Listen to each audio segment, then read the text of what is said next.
Ayan, vlog tayo mga sir, mga madam. Nagbaba po ng presyo itong property nito. May kuryente, may wifi. At along Barangay Road, meron siyang maliit na rest house. Ayan, may rest house na maliit. May mangga po na at least 29 mango trees. Ayan. So may fish pond din po sa likod, at sa gitna ng manggahan ay mayroong pwedeng magtanim ng mga tawag doon, gulay, ganun po. So, mahaba po ang frontage nito mga sir, mga madam. Siguro at least nasa 60 to 70 meters frontage. Napakahaba po. So, revlog ko lang to kasi bumaba po yung presyo nito. Hanggang dun po yung kanyang um, boundary sa harap. So, mamaya mapakita ko po. So, ito po yung kanyang rest house na maliit. At the same time, ay para siyang iisa na. May kwarto, mayroong kusina, may CR, ayan. So, parang studio type na um, rest house. Pero wala pa ang kuryente, pero pwede namang i-apply po agad ito. May kilala naman tayo mga sir, mga madam. So, ayun. Ganyan po yung itsura ng bahay. Ayan po mga sir. At ito po ay meron na ring deep well mga sir, mga madam.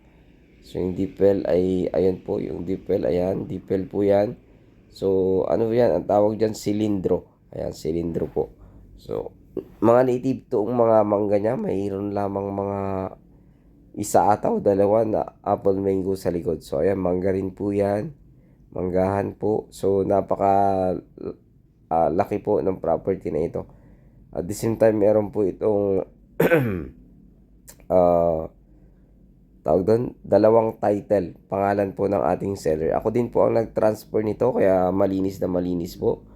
At nabili po ito ng ating kliyente dati, at ngayon po ay kailangan niya ng pera kasi umuwi na siya dito sa Pilipinas, at marami siyang proyekto sa kanyang mga project kasi isa po siyang engineer. Kaya kailangan po niya ng extra budget para po sa kanyang mga projects. Ayan po yung kanyang mga boundaries sa lugar na yan. So, tingnan natin sa likod mga sir para po makita ninyo. Ang kagandahan dito ay flood-free area ang lugar na ito mga sir, mga madam. Ayan. So, napakaganda po ng property na ito. Pwedeng-pwede po sa mga naghahanap ng maliit lamang dahil ito po ay uh, almost 1 hectare po ata ito. Dalawang title. Ilagay ko na lang po dito yung buong sukat po nito mga sir, mga madam. So, ayan. Napakaganda po ng property.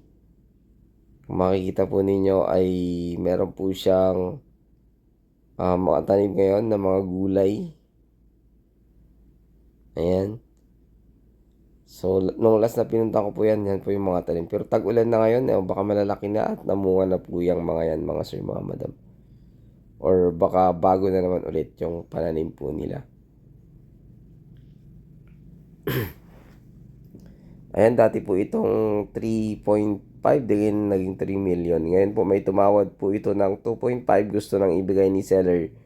Ay hindi ko na po mahanap kung sino yung tumawad po nito na tumawag sa akin. Hindi ko mahanap yung number niya. Baka nanonood po kayo sa aking vlog mga sir. Binibigay po ni sir yung tawad po ninyo na 2.5 rush sale po. Pero ang last na sinabi niya sa akin, asking price nito ay 3 million. Pero may tumawad kasi hindi ko mahanap. At hindi na po nag-update. Noon kasi ay um, kumbaga hindi pa nakapag-decide yung seller po natin. So, ay marami siyang tanim na gulay. Yan po yung fish pan mga sir. Hindi po siya ganong kalalim. Pwede nyo pong ipalalim yan upang maging mas malalim po siya. So, wala pong tubig nung pumunta po kami. Pero ngayon, tag-ulan na. Baka meron na po yan mga sir, mga madam. So, ayan. Pwede natin kausapin mismo si seller po para makuha natin sa 2.5 po ito. Murang-mura na po sa 2.5 mga sir, mga madam. So, kailangan na nating um, i-revlog kasi nga po ay marami na nang nakahanap ulit ito ng property na ito mga agent. Nagrektahan na ulit. So, di ko alam kung paano po nila nalaman. So, syempre, marami pong agent sa bayan ng Umingan. So, bayan po ito ng Umingan, Pangasinan, mga sir. Ang kagandahan nito ay malapit sa National Highway. At least siguro nasa 2 kilometers more or less from highway. Sa hospital naman ito, pakalapit lang mga sir, mga madam. Siguro at least ganun 2.6 or 3. Ganun. Malapit lang sa bagong hospital na ginagawa na public hospital. Matatapos siguro yun mga ano na, itong year na ito matatapos na yun mga sir, mga madam, at makapag-umpisa na rin.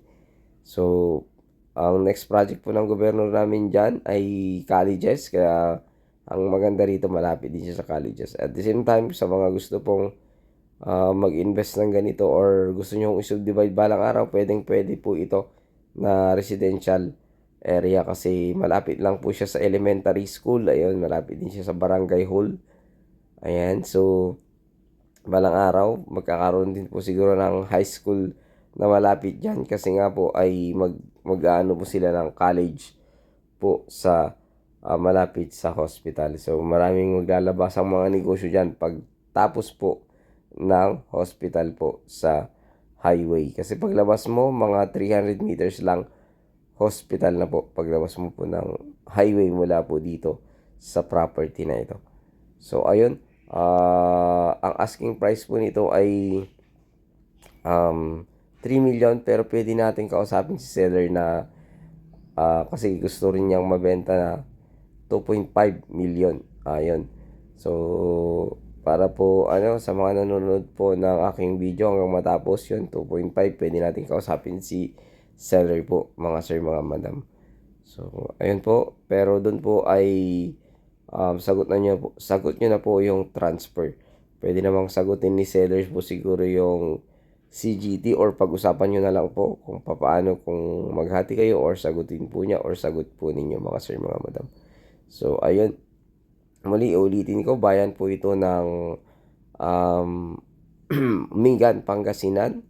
So, dalawang title po ito. Dito sa may Resource kasi iba yung title niya. Tapos sa bandang dyan po ay iba rin po yung title niya. Dalawang title po ito. So, at least, naman to, malinis po yung titulo, mga sir, mga madam. Wala pong magiging problema.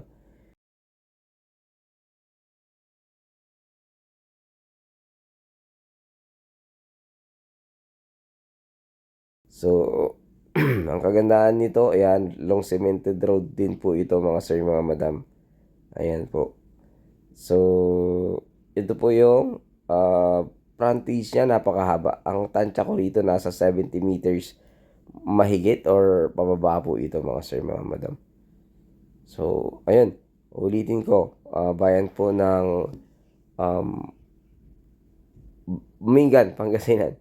So, matagal po kasi ako hindi naka-vlog ng Umingan kaya medyo nakakalimutan ko na po yung bayan. Ayan po. So, ang kagandahan nito ay nakabakod na rin ng simpleng hagwire and may mga barbed wire din sa taas niya na isa yata. Yan po yung boundary niya. Ayan. So, kawakawayan lang po yung nilagay sa bakod kaya simple lang po yung bakod po ng property. Yan, may mga kawayan pa naman dyan kaya pwede pa pong dagdagan ng mga poste niya. Yan, papunta po ng barangay. Doon naman, diretso papunta ng elementary school. So, ayun, muli po. Ito po ang yung lingkod, Agent Joel. Don't forget to like and share and subscribe sa aking munting channel, Mucha and Joel Latlag. Patuloy nyo pong suportahan ang aking munting channel, mga sir, mga madam. Patuloy din po na kayo po. Ayaw nyo po na